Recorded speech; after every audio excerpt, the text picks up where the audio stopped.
বেশ বহুদিন আগে আমার করা এই অ্যাবস্ট্রাক্ট পেন্টিংটি আমি শর্ট ভিডিওতে তোমাদেরকে আপলোড করেছিলাম, কিন্তু এর ফুল টিউটোরিয়াল আমার তোমাদের কাছে দেওয়া হয়নি। তাই আমি আজ এই ভিডিওটির ফুল টিউটোরিয়াল নিয়ে এসেছি তোমাদের কাছে। যেহেতু ড্রটা আগে থেকেই করা ছিল, তাই আমি প্রথমেই রঙের কাজটা করে নিয়েছি। এই পুরো সম্পূর্ণ ছবিটি করার জন্য আমি পোস্টার কালার ব্যবহার করেছি।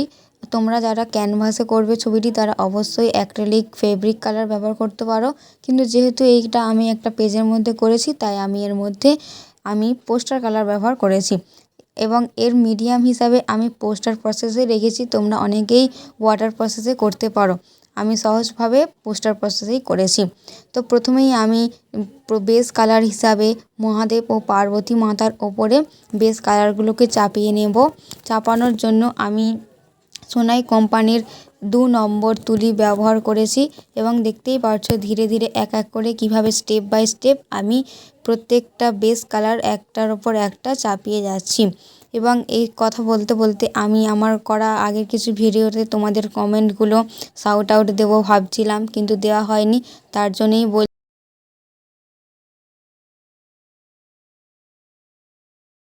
প্রথমেই জানাই, কাবেরী মণ্ডল নামক এক দিদি জানিয়েছে খুব সুন্দর, আরও অনেক নতুন কিছু দেখতে চাই। অবশ্যই দিদিভাই, আমি আরও নতুন নতুন ভিডিও নিয়ে আসবো আমার চ্যানেলে।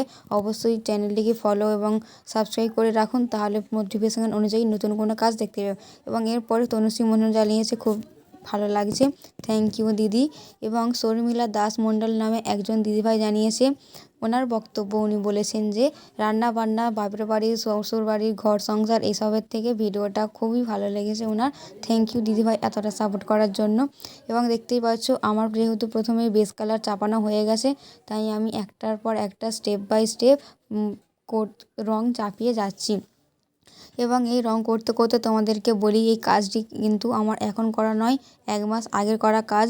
কিন্তু অনেকেই হয়তো ভাবতে পারো যে এখন শ্রাবণ মাস, যেহেতু বাবার কাছে সবাই জল ঢালতে যাচ্ছে, সেই উপলক্ষে আমি ছবিটি করেছি। কিন্তু না, যারা আমার চ্যানেলের রেগুলার ভিডিও দেখে থাকো তারা অনেকেই জানো যে এটি আমার 1 মাস আগের করা কাজ। তখনই আমি অ্যাবস্ট্রাক্ট পেন্টিংটি করেছিলাম, কিন্তু সময়ের অভাবে এই পেন্টিংটির ফুল টিউটোরিয়াল আমার তোমাদের কাছে দেওয়া হয়নি। তাই আজ ভাবলাম যে অনেক দিন তো হলো, অনেকেই বলছিল যে ফুল টিউটোরিয়াল দাও, তাই তোমাদের কাছে নিয়ে এসেছি আজ এই ভিডিওটির ফুল টিউটোরিয়াল। যে এই ছবিটি আমি দেখেছিলাম পিন্টারেস্ট অ্যাপে, যেহেতু এটা আমার নিজের করা কোনো ছবি না। এবং এই ছবির অনুপ্রেরণা পেয়েছি আমি সঞ্জু আর্ট নামক একটি চ্যানেল থেকে। দাদা ভাইয়ের ভিডিও আমি নিয়মিত দেখি এবং সেখান থেকে ইন্সপিরেশান থেকেই আমি এই ছবিটা এঁকেছি। এখন তো অনেকেই আবার বলেন নাকি সব কপি করা জিনিস। আমি মনে করি কপি নয়, কোথাও থেকে হয়তো কোনো ইন্সপিরেশান পেয়ে আমরা হয়তো উৎসাহ পেয়ে কিছু কিছু নতুন জিনিস করতে চাই, কিন্তু হয়তো নতুন হয় না, কিছু কিছু হয় কপিও নয়। এই ছবিটির মধ্যে আমি সঞ্জু দাদার দেখে করেছি, কিন্তু তার মানে এটা নয় যে আমি ওনাকে কপি করেছি কিংবা আমি ওনাকে বিট করতে চেয়েছি। আমি আমার মতো করে চেষ্টা করেছি নিজের মতো কিছু করে করা। তাই যারা অনেকেই বলে থাকো যে এখান থেকে কপি করেছি, ওখান থেকে কপি করেছি, তোমাদের উদ্দেশ্যে বলছি না, এই ভিডিওটা কপি করা নয়, এটা আমারই মতো করে তৈরি করা আমারই ভিডিও। এবং দেখো, তোমরা সবাই সব কাজ যে নিজেরাই সব সৃষ্টি করো তা তো নয়।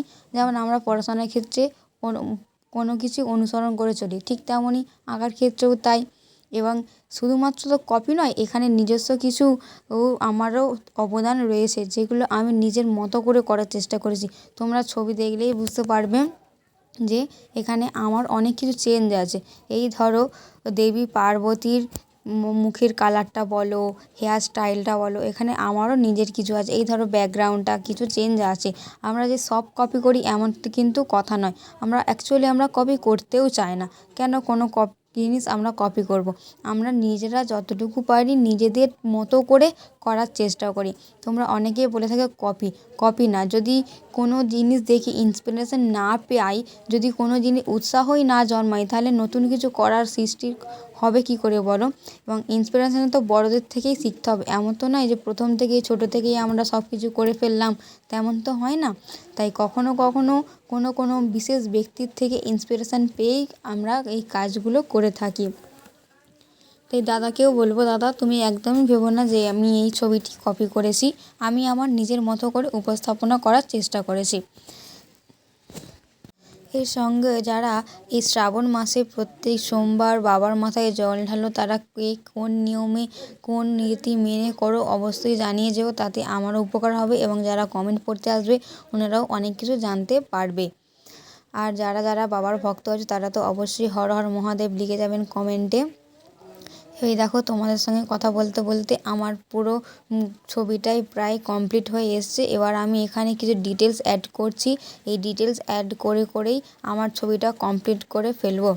এই যেমন আমি নিজের বলতে আমি যেই জুয়েলারিগুলো করে থাকি বা যেই ক্রাফটের ভিডিওগুলো করে থাকি তোমরা অনেকেই অনেক ভালোবাসা দিয়েছো, অনেক পছন্দ করো। ওইগুলোও তো আমার নিজের মাথা থেকেই বেরোনো, নিজের আইডিয়া। তাই যে সব সময় কেউ কিছু কপি করেছি এমন ভাববে না। যেমন দেখো এই পদ্ম ফুলটা আমার মনে হচ্ছিলো কোথাও যেন একটা ফাঁকা ফাঁকা রয়ে গিয়েছে, তাই আমি এর মধ্যে একটা সাদা বর্ডার করে দেওয়ার চেষ্টা করলাম এবং সাদা বর্ডার করে দেওয়ার পরে দেখতে পাচ্ছি আগের থেকে অনেকটা রূপটা এনহ্যান্স করেছে। তাই এই যে নিজস্ব মাথা থেকে কিছু বার হওয়া, কোথায় কী উপস্থাপনা করলে এইগুলো কিন্তু আমাদের নিজেরই কিছু করা থাকে। সব সময় সবাই যে কপি করে তা কিন্তু নয়, কাউকে অনুসরণ করা মানে কিন্তু সেটা কপি করার নয়। আমরা তো অনেক এমন ব্যক্তি আছে যাদেরকে অনুসরণ করে চলি। তো এই কথাগুলোই আমি তোমাদেরকে বলতে চেয়েছিলাম আমার ভিডিওর মাধ্যমে, কারণ তোমরা অনেকেই কপি করা এবং কোথাও থেকে ইন্সপিরেশান নিয়ে কোনো কাজে উৎসাহতে তোমরা দুটোর মধ্যে গুলিয়ে ফেলো। তাই আজকে আমি এই ব্যাপারটা স্পষ্ট করে দিতে চাই এবং এটা বলতে পারো হয়তো আমি আমার ভিডিওতেও হয়তো অন্য কারোর ছবি লাগাচ্ছি বা কারোর ভয়েস লাগাচ্ছি, তখন তোমরা বলতে পারো অবশ্যই যে হ্যাঁ সেটা কপি করছি। কিন্তু যখন কোথাও থেকে ইন্সপিরেশান পেয়ে কিছু নতুন কিছু করার চেষ্টা করছি সেটাকে অন্তত কেউ কপি বলো না।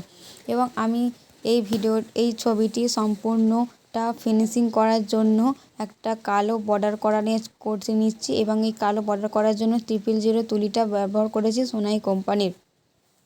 এবং তোমরা যারা অনেকেই কমেন্ট করো যে এই ছবিগুলো আমি কোথায় পেয়ে থাকি, অনেকেরই জিজ্ঞাসা।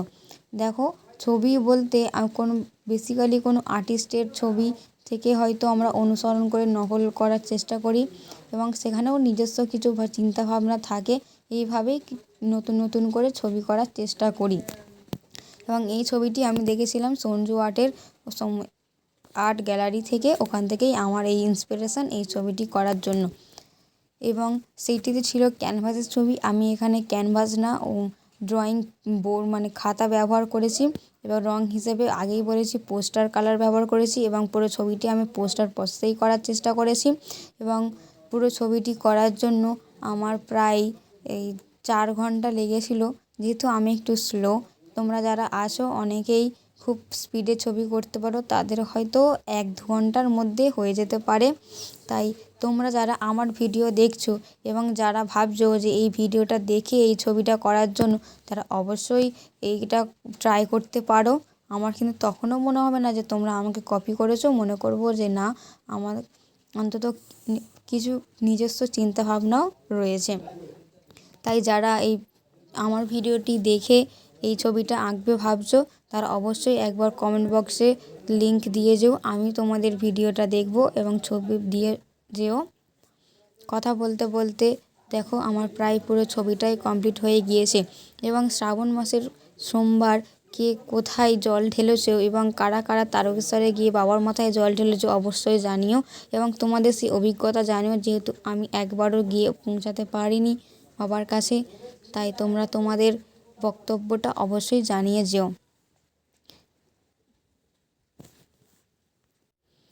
ব্যাকগ্রাউন্ডটা করার জন্য আমি প্রথমেই অসার ইয়েলো এবং তার উপরে লেমন ইয়েলো এবং ইয়েলো ব্যবহার করে ছ্যাট ব্রাশ দিয়ে করে নিয়েছি। এবং দেখতেই পাচ্ছ প্রায় সম্পূর্ণ ভিডিওটা আমার কমপ্লিট হয়েই এসেছে, আর কিছুমাত্র অপেক্ষা। এবং যারা তোমরা ভাবছো যে এই ছবিগুলো করার জন্য কিভাবে কি করবে, তারা অবশ্যই আমার এই ছবিটার ড্রয়িং ভিডিওটা দেখে যেও। এবার দেখো যেমন এখানে আমার একটু ফাঁকা ফাঁকা মনে হচ্ছিলো, তাই আমি কি করলাম পুরো সম্পূর্ণ ছবিটির মধ্যে একটু সাদা বর্ডার করে দিলাম, যেটা কিন্তু আমার ওই ছবির মধ্যে ছিল না। তবু এখানে আমি নিজস্ব কিছু করার জন্যই এটা করেছি। এবং দেখতে পাচ্ছ তোমরা অনেকেই আমার জগন্নাথ দেবের মূর্তি করাতে অনেক ভালো ভালো কমেন্ট করেছো, তাদেরকে অনেক ধন্যবাদ। এইভাবেই পাশে থেকো এবং আমার করা এই ভিডিওটি কেমন হয়েছে অবশ্যই জানিও। এবং যারা উপকৃত হয়েছো বা তোমাদের হয়তো বাড়ির মধ্যে কোনো ছোট বাচ্চারা ছবি আঁকে, তাদেরকে অবশ্যই এই ছবিগুলো দেখিও, যাতে তারাও নতুন নতুন কোনো কিছু করতে পারে। এই বলতে বলতে আমি আমার কিছু অভিজ্ঞতা তোমাদের কাছে শেয়ার করি। আমার করা ক্যানভাস পেন্টিংগুলো আমি হয়তো কোনো বিয়েবাড়ি বা কোনো অনুষ্ঠানে নিজেদের আত্মীয় স্বজন কিংবা বন্ধু বান্ধবকে গিফট করে থাকি।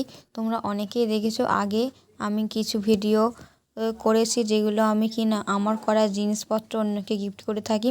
তাই তোমরাও যারা নিজেদের কোনো ভালো একটা দিনে নিজেদের কোনো প্রিয় মানুষকে যদি এই রকম সুন্দর সুন্দর পেন্টিং গিফট করতে চাও, তাহলে অবশ্যই আমার সঙ্গে কন্ট্যাক্ট করো।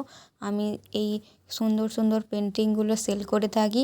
মূলত canvas painting, glass painting, floral painting বা আরও কোনো যদি নতুন নতুন তোমাদের পছন্দ মতো থাকে, আমাকে দিয়ে কাজ করিয়ে নিতেই পারো। তাই তোমরা যারা এই ধরনের চিন্তাভাবনা করছো যে অন্য কোনো বিশেষ দিনে তোমরা কাউকে এই ধরনের ছবি গিফট করতে পারো পেন্টিং, তারা অবশ্যই আমার সঙ্গে কন্ট্যাক্ট করতে পারো। এবং সামনে যেহেতু দুর্গাপুজো, সেই উপলক্ষে যারা তোমরা ব্লাউজ, পাঞ্জাবি, শাড়ি কিংবা অন্যান্য কিছু কাস্টমাইজ ডিজাইন করতে চাও, তারা অবশ্যই আমার সঙ্গে কন্ট্যাক্ট করো। আমি অর্ডার নিতে শুরু করে দিয়েছি। এইভাবেই আমি একটু একটু করে তোমাদের কাছে আরও পৌঁছে দিতে চাই, যাতে তোমরা আরও উপকৃত হও। তাহলে দেখতেই পাচ্ছ আমার সম্পূর্ণ ভিডিওটি এখন কমপ্লিট হয়ে গিয়েছে। তোমরা অবশ্যই জানিও আমার করা এই ভিডিওটি কেমন লেগেছে। এবং তোমরা অনেকে জানতে চেয়েছো আমি এই ভিডিওর পরে যেই টেপটা তুলি, এই টেপটির নাম কি। এই টেপটির নাম মাস্কিং টেপ। যারা ক্যানভাস পেন্টিং করছো, তারা অবশ্যই এই টেপটি ব্যবহার করো, তাহলে ছবির ব্যাকগ্রাউন্ডটা অনেক সুন্দরভাবে আসে। তো আজকে দেখে নাও আমার করা এই অ্যাবস্ট্রাক্ট পেন্টিং শিব পার্বতী কেমন হয়েছে, অবশ্যই কমেন্টে জানিয়ে যেও। বাই, আবার দেখা হবে অন্য কোনো দিনে।